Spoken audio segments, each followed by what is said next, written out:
Before I begin my review on John Wick Chapter 4, I'd like to pay my respects to Lance Reddick, who played Kieran, the concierge of the Continental. He was an underrated actor that I recognize in Fringe, even though fans will recognize him more as Lieutenant Daniels in The Wire. And now, on to the review.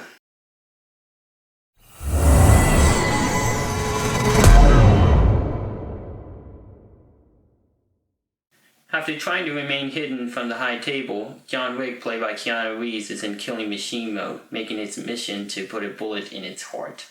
The amount of punches he makes in the film's opening shows not only his preparation but also his fuel of anger and vengeance. Once the Bowery King, played by Lawrence Fishburne, checks in with John and asks if he's ready, he turns around and goes, "Yeah." This chapter goes as high as reaching his way up the top of the stairs, marking itself as the best of the franchise. John heads over to the desert to retrieve his wedding ring, which plays sort of as a mirror to the opening of the second chapter. Back in New York City, Winston, played by Ian McShane, has been condemned by the Marquis, played by Bill Skarsgård, a senior member of the High Table after he failed to kill John in the last chapter. Meanwhile, the Marquis meets up with a blind assassin named Kane, played by Donnie Yen, who's also a friend of John's. He's pulled out of retirement to kill him, which is a choice he can't refuse. Along the way, John meets up with Winston, who tells him that if he wants to be free of all this, he must challenge the Marquis in single combat. While the John Wick movies have always centered around consequences for his titular character, I don't think no one ever talks about how some of the supporting characters are torn between work and friendship, which runs deep in the franchise. Many of John's old friends have died protecting him in the previous chapters,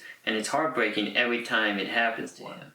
Those are the things that he's going to have to deal with for the rest of his life. The heart of this chapter lies in John and his remaining allies, especially Kane, and it never comes off as weak. Before the action begins at the Osaka Confidential, the hotel owner Shimazu, played by Hiroyuki Sanada, gets surprise visits by John and Kane. But like a coin, both of them are quite the opposite, and moments of friendship are seen throughout the entire film. Once again, Keanu Reeves handles this chapter like a real champ. Bill Skarsgård as the Marquis comes off much closer to Joaquin Phoenix's character, Commodus from Gladiator. He's an arrogant weasel who lives in a world filled of wealth and beauty, and Skarsgård does a pretty good job at it. In one scene, Winston talks to him in a gallery full of old paintings, which wouldn't be a surprise if director Chad Stahelski and the writers were using the Roman Empire as an inspiration for them. Donnie Yen and Hiroyuki Sanada are, as usual, fun to watch. Rina Sayama, a Japanese singer in her first feature-length debut, offers a lot of skills and sparks as Akira,